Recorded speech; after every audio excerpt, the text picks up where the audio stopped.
ભાજપ અને કોંગ્રેસના નેતાઓ મોરે મોરો આવી જતા નડિયાદ પોલીસ દોડતી થઈ હતી। નડિયાદ કોર્પોરેશન કચેરીમાં ભાજપ અને કોંગ્રેસના કાર્યકર્તાઓ રજૂઆત કરવા માટે પહોંચ્યા હતા અને આ દરમિયાન બંને પક્ષના લોકો વચ્ચે ઝપાઝપી થાય છે અને આ ઝપાઝપી શરૂ થાય છે ત્યારબાદ પોલીસ દોડતી થાય છે। શું છે આ સમગ્ર મામલો, વિગતે વાત કરીએ આ વિડીયોમાં। વૈષ્ણવજન તો તેને કહીએ જે પીડ પરાઈ જાનાને રે। નમસ્કાર, નવજીવન ન્યૂઝમાં આપનું સ્વાગત છે। હું છું જયંત દાફડા। નડિયાદ કોર્પોરેશન કચેરીમાં ડેપ્યુટી કમિશનરની ચેમ્બર બહાર ભાજપ અને કોંગ્રેસના કાર્યકર્તાઓ વચ્ચે ઉગ્ર બોલાચાલી થાય છે અને ઉગ્ર બોલાચાલી બાદ બંને વચ્ચે માથાકૂટ થતાં મામલો ગરમાય છે, જે બાદ છૂટા હાથે મારામારી પણ બંને પક્ષના કાર્યકર્તાઓ વચ્ચે થાય છે, જેના કારણે નડિયાદ પોલીસ દોડતી થાય છે। નડિયાદ કોર્પોરેશન કચેરીમાં ભાજપ અને કોંગ્રેસના કાર્યકરો વિવિધ પ્રશ્નોને લઈને રજૂઆત કરવા માટે આવ્યા હતા। તે દરમિયાન કોઈ વાતને લઈને બંને પક્ષોના કાર્યકરો વચ્ચે બબાલ થાય છે અને જે બાદ ડેપ્યુટી કમિશનરની ચેમ્બર બહાર જ એકબીજાને માર મારવામાં આવે છે। વિવાદ વધતા પોલીસ પણ તાત્કાલિક ઘટના સ્થળ પર દોડી આવે છે અને બંને પક્ષોને શાંત પાડવાના પ્રયાસ કરવામાં આવે છે। જો કે બંને પક્ષના કાર્યકર્તાઓએ એકબીજા પર આક્ષેપ કર્યા છે અને આ અંગે શું કહી રહ્યા છે ભાજપ અને કોંગ્રેસના નેતાઓ, તેમને સાંભળીએ। મારું નામ Bakulbhai હરતનભાઈ Rabari, ward number 2 councillor, પૂર્વ માજી કાઉન્સિલર। એટલે ઘટનામાં એવું હતું કે હું મારા પ્રજાલક્ષીના કામો માટે કમિશનર સાહેબને મળવા ગયેલો। એટલે અંદર કોંગ્રેસના બધા જે હાર્દિક ભટ્ટ છે, રાજુ રબારી છે, રજની દવે છે, ભાવિક પરમાર છે, આ બધા અંદર બેઠેલા હતા। એટલે હું બહાર ઉભો રહ્યો કે એ લોકો નીકળે પછી મારી રજૂઆત હું કરું।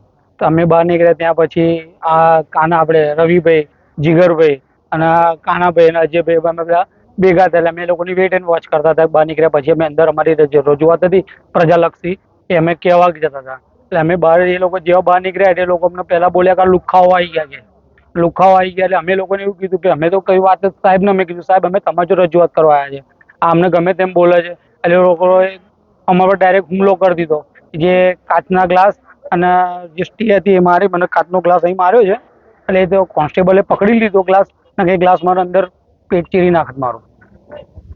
કોણ કોણ હતા એ તમે ઓળખો છો? એ એમાં આપણે ભાઈ રાજુભાઈ રબારી, હાર્દિક ભટ્ટ, પછી પેલો રજની દવે, પછી પેલો ભાવિક પરમાર, બીજા અન્ય 7-8 જણા બીજા જણા જોડ્યા હતા। તમારી શું માંગણી? અમારી માંગણી એક જ હતી કે અમને સાચો ન્યાય મળવો જોઈએ। આ હુમલો કેમ કર્યો કઈ તમને? અમારે કોઈ વાત જ, અમારે એમની જો કોઈ રજૂઆત જ, કોઈ વાત જ એમની જોડે નથી। હું તો મારા કોઈ ચર્ચા નહીં, મારા પ્રજાલક્ષી કામો માટે હું કમિશનરને મળવા જતો હતો। એ ક્યાં લુખાઓ આવી એટલે લુખાઓ આવી ગયા, આ શબ્દ એમને ઉપયોગ કર્યો અને અને જાતિવાચક શબ્દો બોલ્યા લોકો। અને અમે એ લોકો જો કશી વાત જ નહીં કરી, એ લોકો ડાયરેક્ટ અમારો હુમલો કરી દીધો। હાર્દિક ભટ્ટ, નડિયાદ શહેર જિલ્લા કોંગ્રેસ પ્રમુખ। હાર્દિકભાઈ, આજે એક વિડીયો વાયરલ થયો મારામારીનો, ભાજપ અને કોંગ્રેસના કાર્યકર્તા, શું છે સમગ્ર હકીકત?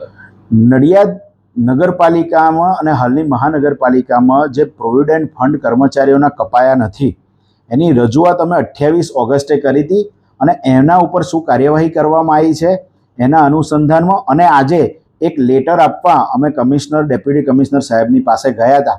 અમારી રજૂઆત ચાલતી હતી ત્યાં જ ભાજપના પૂર્વ કોર્પોરેટરો, કોન્ટ્રાક્ટરો અને બીજા ભાજપના કાર્યકરોએ હુમલો કર્યો અને હુમલો કર્યો જે વખતે, એ વખતે અમારી રજૂઆત કમિશનર સાહેબ જોડે ચાલુ હતી, એ લોકો અંદર આવ્યા છે। અમે કોઈ પણ પ્રકારે તેમના વિરુદ્ધ, તેમના જાતિ વિરુદ્ધ કશું બોલ્યા નથી। બીજું કે એ લોકો જે રીતના અંદર આવ્યા અમારી ઉપર હુમલો કરવા કે ભાઈ પંકજભાઈની વિરુદ્ધમાં લખો છો, પંકજભાઈની વિરુદ્ધમાં બોલો છો તો એનું પરિણામ તમારે ભોગવવું પડશે। એટલે અમારો રાજુ બિચારો બહાર હતો અને એમાં રાજુ આ લોકોની ઝપેટમાં આવી ગયો। સ્વાભાવિક છે કે 15-16 જણા એને પર તૂટી પડ્યા હોય તો પોતાનો 100 બચાવ તો કરે જ। અને આ બધું જ કરોડો રૂપિયાના કૌભાંડોને સંતાડવા માટેનો જ આ બધો કાંડ હતો અને અમે પ્રજાલક્ષી અમારી રજૂઆત છે। નડિયાદ ગામની અંદર રોડ ખરાબ થઈ ગયા છે, નડિયાદ ગામની અંદર ચારે બાજુ કચરાના ઢગલા છે। નડિયાદના ભાજપના ધારાસભ્ય પંકજભાઈ દેસાઈના અંગત માણસોને કોન્ટ્રાક્ટ આપવામાં આવે છે, તો આ બધી રજૂઆત કરવી પણ શું અયોગ્ય છે? બીજું, અમે આની સામે મજબૂતીથી લડવાના છે। પ્રજાના પૈસા પ્રજાની પાછળ વપરાવા જોઈએ અને આ બધું જે હકીકત છે એ કરોડો રૂપિયાના ભ્રષ્ટાચાર થાય છે એના જ અનુસંધાનમાં કરવામાં આવેલી આ બધી ભાજપ દ્વારા આખું પ્રોપરગંડા કરી અને હુમલો કરવામાં આવે. જ્યારે અમારી રજૂઆત કરવા ગયા ત્યારે પોલીસ પણ ત્યાં હાજર હતી. એ લોકો જે રીતના કહે છે પોલીસ અમારી જોડે હાજર હતી, અમારી રજૂઆત ચાલતી હતી, ભાજપે હુમલો કર્યો છે.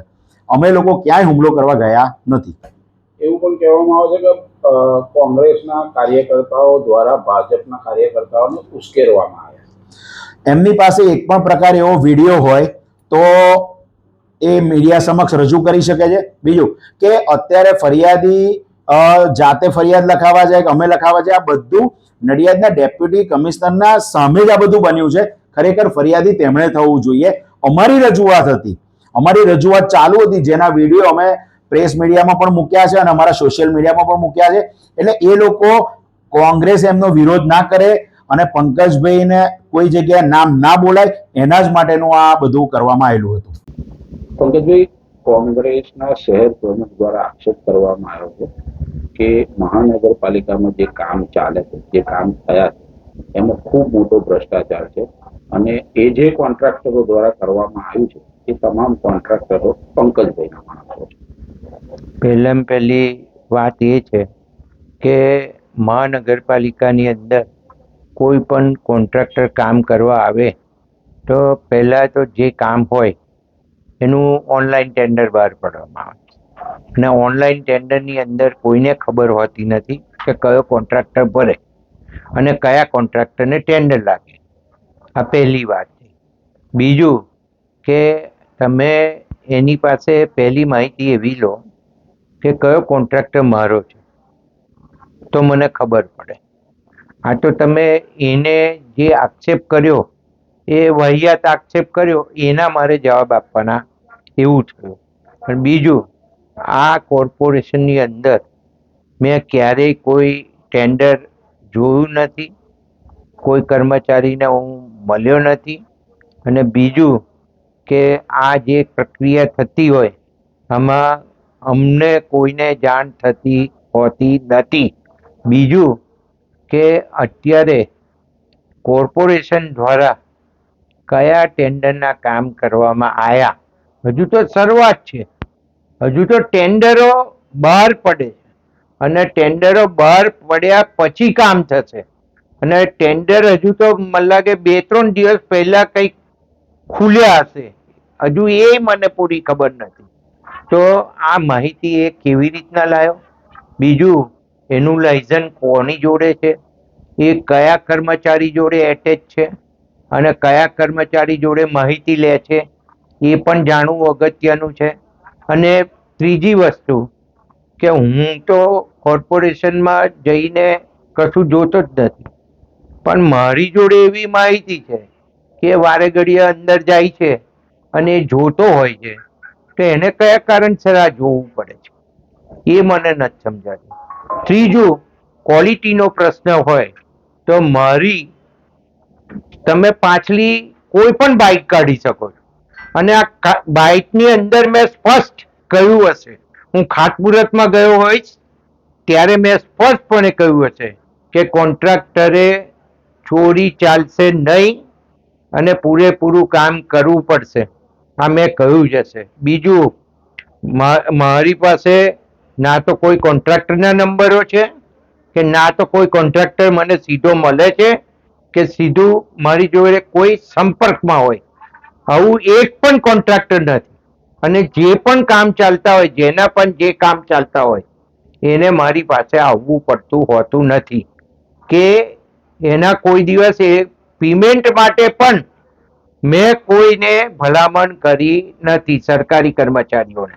અને આમાં જે વાતો કરવામાં આવે એ ફક્ત વાહિયાત વાતો કરવામાં આવે, પોતે જવું પડે, જાય અને ત્યાં જઈને આ બધી માહિતી જોવાની એ મારું કામ નથી, હું ફરીથી કહું છું.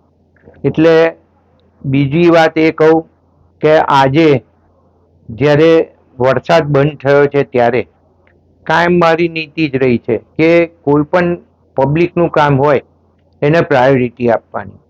તો મેં આજે કમિશનર જોડે સંપૂર્ણ ચર્ચા કરી લીધી, આરએનબી ડિપાર્ટમેન્ટ જોડે સંપૂર્ણ ચર્ચા કરી લીધી અને જેટલા રસ્તા તૂટ્યા છે કે જેનું રિપેરિંગ કરવાનું છે એ જેના દાંડીનો હોય તો દાંડીવાળાને કહ્યું છે, સ્ટેટનો હોય તો સ્ટેટવાળાને કહ્યું છે, કોર્પોરેશનનો હોય તો કમિશનરને કહ્યું છે, અને ઝડપથી એકદમ ઝડપથી અને આવતીકાલથી જ આ બધા રસ્તાના પેચવર્કો અથવા પેવર પટ્ટા કરવાના હોય, પેવરથી પટ્ટા મારવાના હોય તો આ કામગીરી કરવા માટેની મેં રજૂઆત કરેલી જ છે. પણ અમને તો નાટક કરવું હોય છે અને જે કંઈ કામ અમે કરાવતા હોય એમાં પહેલા જઈ અને ત્યાંથી વિડીયો વાયરલ કરવાનો અને વિડીયો વાયરલ કર્યા પછી પોતે એવું બતાવવાનું કે હું કામ કરાવું છું. ભાઈ, આના માટે સરકારમાંથી પૈસા લાવવા માટે અમે મહેનત કરતા હોય છે અને સરકાર પ્રજાના હિતમાં અહીંયા કોર્પોરેશનમાં પૈસા આપતી હોય છે, આરએનબીમાં પૈસા આપતી હોય છે કે દાંડીમાં પૈસા આપતી હોય. તો આ બધા જે ડેવલપમેન્ટના કામો છે એ સરકારમાંથી અમે મહેનત કરીને અમે પ્રયત્નો કરીને લઈ આવતા હોઈએ અને એમને ખાલી જઈને ફોટા પડાવી અને વિડીયો ઉતારી અને મૂકી દેવાની રીલો અને રીલ બનાવી અને પોતે જાણે કરાયું હોય એ રીતના લોકોને બતાવવાનું, આ કેટલા અંશે વ્યાજબી છે? ભાજપના કાર્યકર અને એડવોકેટ રવિ પરમારે જણાવ્યું કે અમે અમારા સાથી મિત્ર સાથે વોર્ડની સમસ્યાને લઈને કોર્પોરેશન કચેરીએ કમિશનરને રજૂઆત કરવા ગયા હતા. કોંગ્રેસના ઘણા લોકો ત્યાં રજૂઆત કરવા આવ્યા હશે અને તે લોકોએ ખોટી કોમેન્ટ પાસ કરી આટલેથી ન અટકતા જાતિવાચક શબ્દ બોલ્યા હોવાનો આક્ષેપ કરવામાં આવ્યો છે. તો સામા પક્ષે નડિયાદ શહેર કોંગ્રેસ પ્રમુખ હાર્દિક ભટ્ટે જણાવ્યું છે કે અગાઉ 28 સપ્ટેમ્બરના રોજ અમે તત્કાલીન પાલિકા અને હાલની મહાનગરપાલિકાના કર્મચારીઓના પીએફ અને લઘુત્તમ વેતનમાં થયેલા ભ્રષ્ટાચાર બાબતે રજૂઆત કરી હતી. જે સંદર્ભે કેવા પ્રકારના પગલાં લેવાયા છે તે બાબતે રજૂઆત કરવા કોર્પોરેશન કચેરીમાં ગયા હતા, જ્યાં અમે ડેપ્યુટી કમિશનર દેસાઈની ચેમ્બરમાં રજૂઆત કરવા આવ્યા હતા. ત્યારે ભાજપના પૂર્વ કાઉન્સિલર અને કોન્ટ્રાક્ટરો દ્વારા અમારા કાર્યકર્તાઓને અપશબ્દ બોલવામાં આવ્યા, તેમજ પગ તોડી નાખીશું, હાથ તોડી નાખીશું તેવી ધમકીઓ ઓફિસમાં આપી હતી અને આ મામલે બંને પક્ષના લોકો પોલીસ સ્ટેશન હાલ તો પહોંચ્યા છે. વૈષ્ણવજન તો તેને